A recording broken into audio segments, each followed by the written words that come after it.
Sam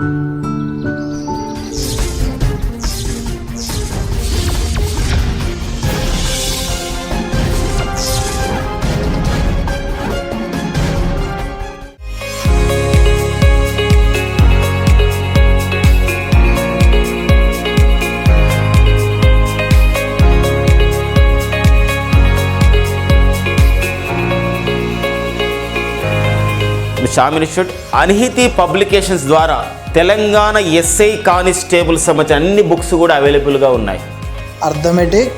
arithmetic workbook, reasoning workbook, general knowledge book, current affair yearbook, Telangana SI English book, Telangana constable English book, Indian history, Indian geography, Indian economy, Indian polity, biological science, physical science, Telangana history, Telangana ఉద్యమం, ethics, Telangana SI previous papers, Telangana constable previous papers, Telangana SI model papers, Telangana constable model papers and monthly magazine. ఈ books అన్నీ Telugu medium మరియు English మీడియంలో లభించును. Hi friends, welcome to Sam institute daily current affairs. March 13, 2022 నాటి current అఫైర్స్ని discuss చేద్దాం. So మరి మార్చి 13, 2022 నాటి current అఫైర్స్లో ప్రధానమైనటువంటి అంశాలు మనం చూసినట్లయితే ఇక్కడ కేంద్ర సూక్ష్మ చిన్న మధ్య తరహా పరిశ్రమల శాఖ మంత్రి అయినటువంటి నారాయణ్ రాణే ఒక కార్యక్రమాన్ని ప్రారంభించారు. అదేంటంటే ఎంఎస్ఎంఈ ఇన్నోవేటివ్ స్కీమ్ అంటారండి. ఇన్నోవేటివ్ అనగా ఆవిష్కరణ, కొత్త అంశం అని చెప్పేసి మనం అర్థం చేసుకుంటాం. ఏంటి ఈ స్కీమ్ అంటే ఇప్పుడు మన దేశంలో అయితే ఇప్పుడు ఆత్మనిర్భర్ భారత్ అభియాన్ కానివ్వండి, వివిధ కార్యక్రమాల ద్వారా సో ఎంఎస్ఎంఈ సెక్టార్కి అయితే చాలా ఒక ప్రోత్సాహకం అనేది జరుగుతూ ఉంది. మైక్రో స్మాల్ మీడియం ఎంటర్ప్రైజెస్ అంటాం. మరి ఇంకా ఈ యొక్క మైక్రో స్మాల్ మీడియం ఎంటర్ప్రైజెస్లో మరింతగా ఇంకా అభివృద్ధి చేయాలి. దీని ద్వారా తద్వారా అందరికీ కూడా చాలామందికి జీవనోపాధి వస్తుంది, ఉపాధి కలుగుతుంది. కాబట్టి సో కొత్త ప్రాజెక్ట్స్ వచ్చినప్పుడు, కొత్త డిజైన్స్ వచ్చినప్పుడు దానికి సంబంధించిన విషయంలో ప్రోత్సాహకం ఇవ్వడానికి ఎంకరేజ్ చేయడానికి ఈ ఎంఎస్ఎంఈ ఇన్నోవేటివ్ స్కీమ్ అనేది ఉపయోగపడుతుంది. ఇంక్యుబేషన్ విషయంలో అంటే ఒక ప్రాజెక్ట్ని ఒక రూపకల్పన చేసేదానికన్నా ముందు మనకి ఒక ఇంక్యుబేషన్ ఉంటుంది. అంటే ఆ ప్రాజెక్ట్ రూపకల్పన ఎలా చేయాలి, ఇలాంటి విషయాలు ఒక గ్రౌండ్ వర్క్, అది ఇంక్యుబేషన్. దానికి డిజైన్ చేయడం, అంతేగా డిజైన్ చేసి ప్రాజెక్ట్ అనేది ఒకటి అవుట్పుట్ వచ్చిన తర్వాత దానికి మనము ఐపీఆర్ అంటాం. అంటే మేధో సంపత్తి హక్కుల విషయం, అంటే ఇంటలెక్చువల్ ప్రాపర్టీ రైట్స్ విషయంలో ఈ 3 అంశాలను అనుసంధానం చేస్తూ ఎంఎస్ఎంఈ ఇన్నోవేటివ్ స్కీమ్ని తయారు చేయడం అనేది జరిగిందనమాట ఈ స్కీమ్. కాబట్టి ఈ స్కీమ్లో ఎవరైతే ఒక మంచి ఐడియా ఇస్తారో, ఎంఎస్ఎంఈ ప్రోత్సాహం గురించి కానివ్వండి, ఎంఎస్ఎంఈ ఇండస్ట్రీస్ గురించి కానివ్వండి, ఏవైతే ఒక ఐడియాస్ ఇస్తారో, ఎలాంటి ఒక ప్రాజెక్ట్ గురించి తెలియజేస్తారో వాళ్ళకి 15 లక్షల రూపాయలని ఒక ప్రోత్సాహకంగా అందిస్తారనమాట ఈ యొక్క ఎంఎస్ఎంఈ సెక్టార్లో. ఆ ప్రాజెక్ట్ని రూపకల్పన చేసి తర్వాత డిజైన్ చేసినందుకు, అంటే ఐడియా చెప్పినందుకు 15 లక్షల రూపాయలు, అండ్ రూపకల్పన చేసి ఇలా డిజైన్ చేసినందుకు 40 లక్షల రూపాయలను అందించే ప్రోత్సాహకంగా అందించే ఒక కార్యక్రమం ఏంటంటే ఎంఎస్ఎంఈ ఇన్నోవేటివ్ స్కీమ్ అని చెప్పేసి అంటామండి. కాబట్టి ఇక్కడ 2 రకాల పాయింట్స్ ఇక్కడ ఇంపార్టెంట్. సో ఇక్కడ ఎంఎస్ఎంఈ ఇన్నోవేటివ్ స్కీమ్లో ఉన్నటువంటి అంశాలు ఏంటంటే ప్రధానంగా 3 అంశాలు: ఇంక్యుబేషన్, డిజైన్ అండ్ ఐపీఆర్, అంటే ఇంటలెక్చువల్ ప్రాపర్టీ రైట్స్ అంటాం. ఐపీఆర్ అంటే ఏంటంటే ఇంటలెక్చువల్ ప్రాపర్టీ రైట్స్ అని చెప్పేసి అంటాం. ఇంటలెక్చువల్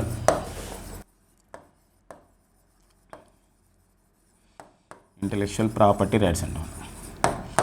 ఓకేనా. ఇక నెక్స్ట్ మనకి ఐడియాకు, డిజైన్కి అయితే మనకి ఇక్కడ ప్రోత్సాహకం అనేది ఇస్తారు. మరొక అంశం ఏంటంటే ఒక వ్యక్తి మనకి యూనియన్ క్యాబినెట్ మినిస్టర్ ఎవరైతే ఉన్నారో ఎంఎస్ఎంఈ మినిస్టర్ నారాయణ్ రాణే అనమాట. అంటే కేంద్ర సూక్ష్మ చిన్న మధ్యతర పరిశ్రమ శాఖ మంత్రి ఎవరు? Micro small medium enterprises minister ఎవరన్నప్పుడు నారాయణ రాణే అండి. ఎవరండి? నారాయణ రాణే. నెక్స్ట్ అండి మరి కేంద్ర మంత్రి అయినటువంటి భూపేందర్ యాదవ్. సో భూపేందర్ యాదవ్ ఒక పుస్తకాన్ని విడుదల చేయడం జరిగింది. ఏంటంటే role of the labour in India's development, అంటే భారతదేశంలో అభివృద్ధిలో కార్మికుల యొక్క పాత్ర ఏంటి అని చెప్పేసి ఒక పుస్తకాన్ని ఆ విధంగా వేయడం జరిగిందనమాట. ఇది వివి గిరి నేషనల్ లేబర్ ఇన్స్టిట్యూట్ ఈ సంస్థ చేత ఇది పబ్లిష్ చేయబడుతుంది. సో మరి కేంద్ర కార్మిక శాఖ మంత్రి బాధ్యతలు కూడా భూపేందర్ యాదవ్ గారు నిర్వహిస్తున్నారు. కేంద్ర అటవీ పర్యావరణ మంత్రిత్వ శాఖ కూడా ఎవరండి? భూపేందర్ యాదవ్. సో మరి ఈ 2 శాఖలు నిర్వహిస్తున్నటువంటి వీరు role of labour in India's development. ఇక్కడ ఇంపార్టెన్స్ ఏముందంటే దేశంలో ఒక దేశ అభివృద్ధిలో కార్మికుల యొక్క పాత్ర అనే పుస్తకాన్ని ఒక పబ్లిష్ చేసిన సంస్థ ఏది ఇక్కడ ఇంపార్టెంట్గా ఉంటుంది. కాబట్టి ఇది వివి గిరి. సో మరి వరాహ వెంకటగిరి అంటారు. వివి గిరి నేషనల్ లేబర్ ఇన్స్టిట్యూట్ సంస్థ చేత ఇది విడుదల చేయబడింది. వివి గిరి నేషనల్ లేబర్ ఇన్స్టిట్యూట్ చేత ఈ యొక్క పుస్తకం అనేది విడుదల చేయబడింది. అయితే అంటే పబ్లిష్ చేయబడింది. పుస్తకాన్ని విడుదల చేసిన వారు, ఆవిష్కరించిన వారైతే కేంద్ర కార్మిక శాఖ మంత్రి అండ్ అటవీ పర్యావరణ మంత్రి అయినటువంటి భూపేందర్ యాదవ్ అండి. ఇక నెక్స్ట్ అండి మనకి వార్తల్లో ఉన్నటువంటి మరొక వ్యక్తి మనకి ఇక్కడ శ్రీశాంత్ అండి. శ్రీశాంత్ మరి శ్రీశాంత్ న్యూస్లో ఉండడానికి కారణం ఏంటంటే తన అంతర్జాతీయ క్రికెట్కి రిటైర్మెంట్ ప్రకటించారు. గతంలో అయితే మ్యాచ్ ఫిక్సింగ్ కారణంగా 7 సంవత్సరాలు క్రికెట్కు నిషేధమయ్యాడు. క్రికెట్ నుంచి నిషేధించడం జరిగింది బీసీసీఐ. సో మరి శ్రీశాంత్ సో మరి అంతర్జాతీయ అన్ని ఫార్మేట్లో ఉన్నటువంటి క్రికెట్ అంటే T20 కానివ్వండి, వన్డే ఇంటర్నేషనల్ కానివ్వండి, టెస్ట్ మ్యాచెస్ కానివ్వండి, all 3 formats of the cricket నుండి నేను రిటైర్మెంట్ని ప్రకటిస్తున్నానని చెప్పేసి చెప్పడం జరిగింది శ్రీశాంత్. కాబట్టి అతని యొక్క నేపథ్యం మనం చూసుకోవాల్సిన అవసరం ఉంటుంది. ఇతనైతే 27 టెస్టులు ఆడడం జరిగింది. 27 టెస్టులు ఆడి 87 వికెట్లు తీశారు. 53 వన్డే ఇంటర్నేషనల్ మ్యాచెస్ ఆడి 75 వికెట్లు తీసినారు. ఎవరండి? శ్రీశాంత్. అంతేకాకుండా T20 మ్యాచెస్ 10 T20 మ్యాచెస్ ఆడాడు, 7 వికెట్ తీయడం జరిగింది. సో శ్రీశాంత్ ఎవరండి? శ్రీశాంత్. సో వీరి యొక్క క్రికెట్ కెరియర్ అంతర్జాతీయ క్రికెట్కి వారు రిటైర్మెంట్ని ప్రకటించడం జరిగిందండి. ఇక నెక్స్ట్ అండి మనకి స్కోచ్ అనే సంస్థ, ఇదొక మేధో మదన సంస్థగా పిలుస్తాం. అంటే ఒక థింక్ ట్యాంక్ ఆర్గనైజేషన్ అని చెప్పేసి అంటాం. ఇది ఢిల్లీలో ఉన్నటువంటి ఒక సంస్థ, స్కోచ్ గ్రూప్ సంస్థ. ఇది ఏం చేస్తుందంటే ఇక్కడ ఒక గవర్నెన్స్ ర్యాంకింగ్ని అందించడం జరిగింది. అంటే ఇక్కడ పరిపాలన విషయంలో ర్యాంకింగ్స్ని అందించడం జరిగింది.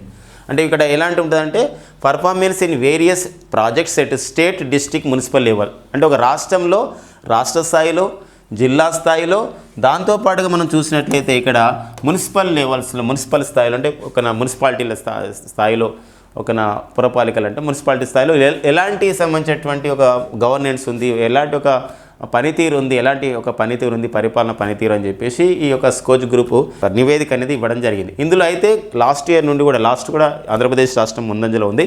ఈసారి కూడా ఆంధ్రప్రదేశ్ రాష్ట్రం ఫస్ట్ పొజిషన్ ఉంది.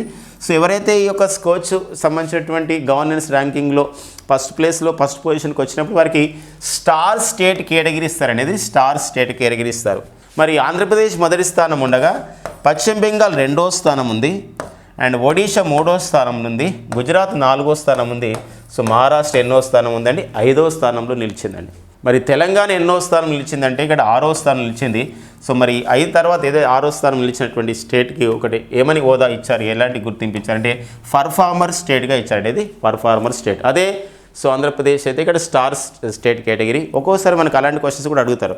స్కోచ్ సంస్థ ఇచ్చినటువంటి గవర్నెన్స్ ర్యాంకింగ్లో సో తెలంగాణకు 6వ స్థానం వచ్చింది. ఏ కేటగిరీ ఎలాంటి హోదా ఇచ్చినారు అన్నప్పుడు పర్ఫార్మర్ స్టేట్, వేరేజ్ ఆంధ్రప్రదేశ్ ఫస్ట్ పొజిషన్ వచ్చింది స్టార్ స్టేట్ కేటగిరీ. లేదా మొదటి 5 స్థానాల్లో నిలిచినటువంటి ఏవి అన్నప్పుడు ఆంధ్రప్రదేశ్, పశ్చిమ బెంగాల్, ఒడిషా, గుజరాత్, మహారాష్ట్ర. ఏ విషయంలో స్కోచ్ సంస్థ ఈ ర్యాంకింగ్స్ ఇస్తుందంటే performance in various projects at state, district, municipal levels. అంటే మున్సిపల్ స్థాయిలో, రాష్ట్ర స్థాయిలో, మరి యొక్క జిల్లా స్థాయిలో జరిగినటువంటి ఒక పరిపాలన యొక్క పర్ఫార్మెన్స్ ఆధారంగా, పనితీరు ఆధారంగా ఈ యొక్క నివేదిక అనేది ఇస్తుందండి. ఓకేనా? ఇక నెక్స్ట్ అండి మనకి అక్టోబర్ 2021లో సో భారత ప్రధానమంత్రి నరేంద్ర మోడీ గారి చేత ఢిల్లీలో ప్రగతి మైదానంలో ప్రారంభించబడ్డ కార్యక్రమమే గతిశక్తి యోజన. 100 లక్షల కోట్లతో రానున్న 25 సంవత్సరాల పాటు ఒక అనుసంధానము, కనెక్టివిటీని పెంపొందించాలని ఒక ప్రధానమైన ఉద్దేశంతో ఏర్పాటు చేయబడేటువంటి ఒక కార్యక్రమమే so national master plan for the multi modal connectivity అని చెప్పేసి అంటే అన్ని రకాలమైనటువంటి కనెక్టివిటీని ఆ విధంగా అనుసంధానం చేయడం అనేది ప్రధాన ఉద్దేశం. మౌలిక సదుపాయాల విషయంలో కానివ్వండి, రవాణా విషయంలో కానివ్వండి. ఈ నేపథ్యంలో దేశంలో తొలిసారిగా ఫస్ట్ గతిశక్తి కార్గో టెర్మినల్ని ఏర్పాటు చేయడం జరిగింది.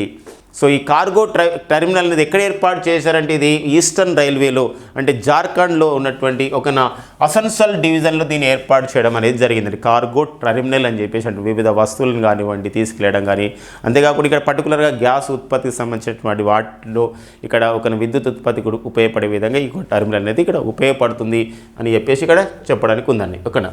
కాబట్టి ఫస్ట్ అనేది వచ్చింది కాబట్టి మన భారతదేశంలో ఫస్ట్ గతిశక్తి కార్గో టెర్మినల్ అనేది ఎక్కడ ఏర్పాటు చేస్తున్నారు అన్నప్పుడు అది ఈస్టర్న్ రైల్వే జోన్లో ఏర్పాటు చేస్తున్నారు. మరి అసన్సోల్ అనే డివిజన్లో ఏర్పాటు చేస్తున్నారు. అది ఏ కార్యక్రమంలో మరి తొలిసారిగా అనమాట దేశంలో గతిశక్తి ద్వారా ఇలా అంటే ఇది గతంలోనే ప్రారంభించబడింది అంటే గతంలోనే ఇది శంకుస్థాపన చేయబడి ఇప్పుడు కొనసాగుతూ ఇలా ఫస్ట్ ఒక గతిశక్తి కార్గో టెర్మినల్గా గుర్తించబడిందండి. ఓకేనా. మరి గతిశక్తి ప్లాన్కి కేటాయించింది ఏంటంటే 100 లక్షల కోట్లతో రానున్న 25 సంవత్సరాల పాటు వివిధ విషయాల్లో ఒక మల్టీ మోడల్ కనెక్టివిటీని రవాణా విషయంలో చేయడమే ప్రధానమైనటువంటి కార్యక్రమమే ఏదండి గతిశక్తి ప్లాన్. ఓకేనా. సో మరి ఇక్కడ ఈస్టర్న్ రైల్వే అని చెప్పేసి అంటున్నాం. మరి ఇది పరిధిలో ఉంది. ఇది మనకి ఇక్కడ ఈస్టర్న్ రైల్వే యొక్క ప్రధాన కార్యాలయం అయితే కోల్కతాలో ఉందండి. తూర్పు రైల్వే ప్రధాన కార్యాలయం, దీని యొక్క రైల్వే జోన్ యొక్క ప్రధాన కార్యాలయం. కానీ ఇది మనకి జార్ఖండ్కి వస్తుంది. ఇది అసన్సల్ డివిజన్ అయితే అక్కడ జార్ఖండ్ రాష్ట్రం కిందకి వస్తుంది. సో అదొక ఇంపార్టెంట్. మరి ప్రస్తుతం అయితే దేశంలో ఉన్న రైల్వే జోన్ల సంఖ్య అయితే 18. మరి అండ్ మరొకటి ఏంటంటే ప్రస్తుత కేంద్ర మరి రైల్వే బోర్డు చైర్మన్గా పనిచేస్తున్న వారైతే వినయ్ కుమార్ త్రిపాఠి. ఎవరండి? వినయ్ కుమార్ త్రిపాఠి ఉన్నారు. అండ్ కేంద్ర రైల్వే బోర్డు ప్రజెంట్ చైర్మన్ వీరు వినయ్ కుమార్ త్రిపాఠి. అండ్ కేంద్ర రైల్వే శాఖ మంత్రి వచ్చేసి వారే అశ్విని వైష్ణవ్. ఇక నెక్స్ట్ అండి మనకి Yuvika programme. So Yuvika programme యొక్క ప్రధానమైన ఉద్దేశం ఏంటంటే స్టూడెంట్స్ని అంటే 9th క్లాస్ చదువుతున్నటువంటి స్టూడెంట్స్ని ఒక 150 మందిని 150 స్టూడెంట్స్ని ఎంపిక చేసుకుని వాళ్ళకి ఈ అంతరిక్ష రంగం పైన వాళ్ళకు ఒక యువ శాస్త్రవేత్తలుగా తయారు చేయాలి, వారికి ఒక ఓరియంటేషన్ ఇవ్వాలనే ఉద్దేశంతోనే సో యువిక ప్రోగ్రామ్ని ఏర్పాటు చేయడం జరిగింది. ఇస్రో వాళ్ళు దీన్ని ప్రారంభించడం జరిగిందండి. మరి ఇస్రో మరి ప్రారంభించినటువంటి యువిక ప్రోగ్రాంలో ఈసారి కూడా మరొక 150 మంది స్టూడెంట్స్ని ఎంపిక చేశారు, క్లాస్ 9th స్టూడెంట్స్ని. వీరికి మే 2022లో సో మరి ఇస్రో సంబంధించినటువంటి అనుబంధ సంస్థలు ఏవైతే ఉన్నాయో అక్కడ వారికి ఈ అంతరిక్ష రంగం పైన ఉన్నటువంటి ఒక పరిచయం ఏర్పాటు చేయడంతో పాటు శాస్త్ర సాంకేతిక రంగంలో అంతరిక్ష రంగంలో ఎలాంటి మార్పులు వస్తున్నాయి, మీ యొక్క పాత్ర ఏంటి, ఇలాంటి విషయాలపైన వాళ్ళకు ఒక శిక్షణ లాంటి ఒక కార్యక్రమాన్ని అందించడం జరుగుతుంది అనమాట. ఇది ఒక యంగ్ సైంటిస్ట్ ప్రోగ్రామ్గా చెప్పొచ్చు. యువిక ప్రోగ్రామ్ని క్యాచ్ దెమ్ యంగ్ అంటే యువకులకి ఈ అంతరిక్ష పరిజ్ఞానం అవసరం అని చెప్పేసి క్యాచ్ దెమ్ యంగ్ అనే ఒక నినాదంతో ముందుకెళ్తుంది యువిక ప్రోగ్రామ్. మరి ఇస్రో ప్రారంభించిన కార్యక్రమం. మరి యువిక ప్రోగ్రాంలో యువిక అంటే అబ్రివేషన్ ఏదంటాడు? యువిక అబ్రివేషన్ అంటే ఇక్కడ మనకు ఇక్కడ చూడండి యువ విజ్ఞాని కార్యక్రమం అంటామండి. యువ విజ్ఞాని కార్యక్రమం అనేది యువిక ప్రోగ్రామ్ యొక్క ఉద్దేశం అండి. మరి అంటే దాని యొక్క అబ్రివేషన్ యువిక ప్రోగ్రామ్ యొక్క అబ్రివేషన్ యువ విజ్ఞాని కార్యక్రమం. ఇస్రో అనేది మనకి 1969లో ఏర్పాటు చేయబడ్డ సంస్థ. మరి ఇస్రోకి అయితే ప్రజెంట్ చైర్మన్గా పనిచేస్తున్న వారు so doctor S Somanath. So present ఇస్రోకి చైర్మన్గా పనిచేస్తున్నారు. ఇస్రో యొక్క ప్రధాన కార్యాలయం వచ్చి ఎక్కడ కలదంటే సో బెంగళూరులో ఉందండి. ఇస్రో యొక్క ప్రధాన కార్యాలయం బెంగళూరులో కలదు.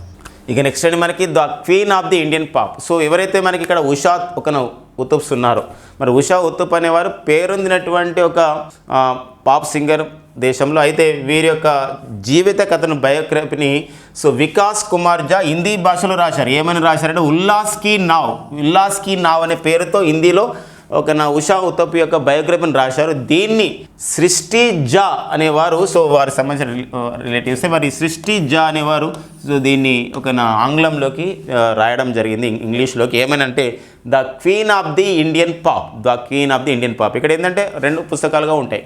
అంటే ఉల్లాస్ కీ నావ్ అనేది హిందీ భాష పుస్తకం, అది ఉషా ఉతప్స్ యొక్క జీవిత కథ. రాసిన వారు వచ్చేసి వికాస్ జా. వీరు రాసినటువంటి పుస్తకాన్ని సృష్టి జా ఇంగ్లీష్లోకి the queen of the Indian pop అనేగా రాయడం జరిగింది. మనకి ప్రశ్నను బట్టి మనం ఆన్సర్ చేయాలి. The queen of the Indian pop ఎవరి యొక్క జీవిత కథ అంటే ఉషా ఉతుప్స్, రచించింది అయితే సృష్టి జా. అలాగే అక్కడ ఉల్లాస్ కీ నావ్ అనేది హిందీ భాషలో రాసిన ఒక పుస్తకం. ఇది ఎవరి బయోగ్రఫీ అంటే అది ఉషా ఉతప్. రాసిన వారు ఎవరంటే ఉల్లాస్ కీ నావ్ అనేది వికాస్ కుమార్ జా. ఇక నెక్స్ట్ అండి మనకి త్రిపుర రాష్ట్రం. సో త్రిపుర రాష్ట్రంలో ఎవరైతే ఈ యొక్క తేయాకు తోటల్లో పనిచేస్తున్నారో తేయాకు తోటల్లో వాళ్ళ యొక్క జీవనోపాధిని మరింతగా పెంచుకోవడానికి, ఉపాధి అవకాశాలు పెంచుకోవడానికి, వాళ్ళకి హౌసింగ్ అంటే గృహ సదుపాయము ఇలాంటి సదుపాయాలు కల్పించడానికి సో సర్వతోముఖాభివృద్ధికి ఒక సోషల్ సెక్యూరిటీ స్కీమ్, ఒక సామాజిక భద్రత స్కీమ్ని ఆ త్రిపుర ప్రభుత్వం ప్రారంభించింది. అదే ముఖ్యమంత్రి చాశ్రమి కళ్యాణ్ ప్రకల్ప యోజన. గమనించండి, ఒక్కోసారి మనకి రాష్ట్ర ప్రభుత్వ కార్యక్రమాలు అంటే మన తెలుగు రాష్ట్రాల ప్రభుత్వ పథకాలతో పాటుగా వివిధ రాష్ట్రాల ప్రభుత్వ పథకాలు కొన్ని మనం చూసుకోవాల్సిన అవసరం ఉంటుంది. అందులో ఇది ఒకటండి. ముఖ్యమంత్రి చాశ్రామి కళ్యాణ్ ప్రకల్ప ఏ రాష్ట్రం ప్రారంభించిందంటే త్రిపుర రాష్ట్రం ప్రారంభించింది. సో ఎవరికి ఉద్దేశించిందంటే టీ గార్డెన్ వర్కర్స్కి ఉద్దేశించింది. ఇది ఒక సోషల్ సెక్యూరిటీ స్కీమ్గా దీనికి చెప్తాం అనమాట. అండ్ త్రిపుర రాష్ట్ర ప్రస్తుత ముఖ్యమంత్రి so the present CM of the Tripura వచ్చేసి వారు ఎవరంటే సో బిప్లవ్ కుమార్ దేవ్ అండి. సో బిప్లవ్ కుమార్ దేవ్ అనేవారు సో ప్రజెంట్ అయితే త్రిపురకు ముఖ్యమంత్రిగా పనిచేస్తున్నారు. మరి త్రిపుర గవర్నర్ వచ్చేసి వారే సత్యదేవ్ నారాయణ ఆర్య అండి. ఎవరు? సత్యదేవ్ నారాయణ ఆర్య అనేవారు సో త్రిపురకి ప్రజెంట్ గవర్నర్గా పనిచేస్తున్నారండి. సో ఆ నేపథ్యం.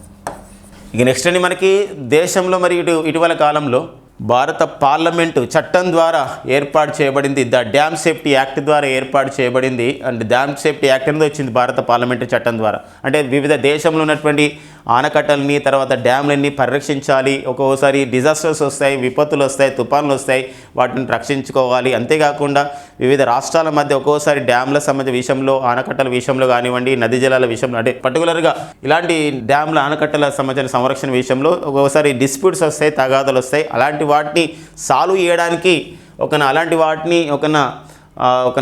అలాంటి సమస్యలకు పరిష్కార మార్గాలు చూపించడానికి ద డ్యామ్ సేఫ్టీ యాక్ట్ 2021లో భాగంగా కేంద్ర ప్రభుత్వం నేషనల్ డ్యామ్ సేఫ్టీ అథారిటీ ఏర్పాటు చేయడం జరిగింది 22 మంది సభ్యులతో.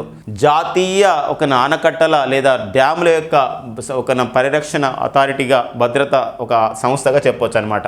దీని యొక్క ఉద్దేశం ఏంటంటే డ్యామ్ రిలేటెడ్ సేఫ్టీ కానివ్వండి, disasters and resolve the inter state issues, వివిధ రాష్ట్రాల మధ్య వచ్చినటువంటి తగాదాలు కానివ్వండి, తుఫాన్లు వచ్చినప్పుడు ఎదుర్కొనే విషయం కానివ్వండి, సంరక్షించే విషయంలో కానివ్వండి, ఆనకట్టల్ని ఇలాంటి విషయంలో భద్రత విషయంలో ఇది తోడ్పడుతుంది. ఇది నేషనల్ డ్యామ్ సేఫ్టీ అథారిటీ. దీనికైతే 22 మంది మెంబర్స్ అయ్యారు. అయితే ఇది కేంద్ర జలశక్తి మంత్రిత్వ శాఖ పరిధిలో, యూనియన్ జలశక్తి మినిస్ట్రీ పరిధిలో ఇది పనిచేస్తుంది. మరి ప్రజెంట్ అయితే మరి సెంట్రల్ వాటర్ కమిషన్ చైర్మన్ అయినటువంటి ఆర్కే సిన్హా దీనికి నేషనల్ డ్యామ్ సేఫ్టీ అథారిటీకి వీరు చైర్మన్గా పనిచేస్తున్నారు. సో అదొక ఇన్ఫర్మేషన్ అనమాట. కొత్తగా ఏర్పాటు చేయబడ్డ సంస్థ కాబట్టి ఇంపార్టెంట్గా ఉంటుంది.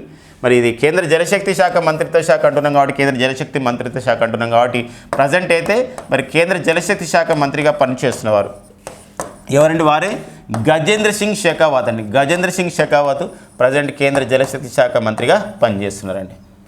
సో నెక్స్ట్ అండి మనకి వైజ్ కిరణ్ ఎట్ గ్లెన్స్ అని చెప్పేసి, అంటే దేశంలో మహిళా శాస్త్రవేత్తలు సాధించిన విజయాలు, మహిళలు శాస్త్రవేత్తలుగా అయ్యే విధానాన్ని ఒక స్ఫూర్తిదాయకంగా తీసుకునే ఉద్దేశం తెలియచేయాలి ఈ యొక్క సొసైటీకి, సమాజానికి అని చెప్పేసి కేంద్ర శాస్త్ర సాంకేతిక మంత్రిత్వ శాఖ ఒక పుస్తకాన్ని విడుదల చేసింది. 75 మంది మహిళల శాస్త్రవేత్తలు సాధించిన విజయాలని, వాళ్ళ అంశాలను తీసుకొని ఏ పేరుతో అంటే వైజ్ కిరణ్, ఏదండి వైజ్ కిరణ్ ఎట్ గ్లెన్స్ అనే పేరుతో ఒక పుస్తకాన్ని విడుదల చేయడం జరిగింది. కాబట్టి ఒక ఇంపార్టెన్స్ ఇవ్వాలి.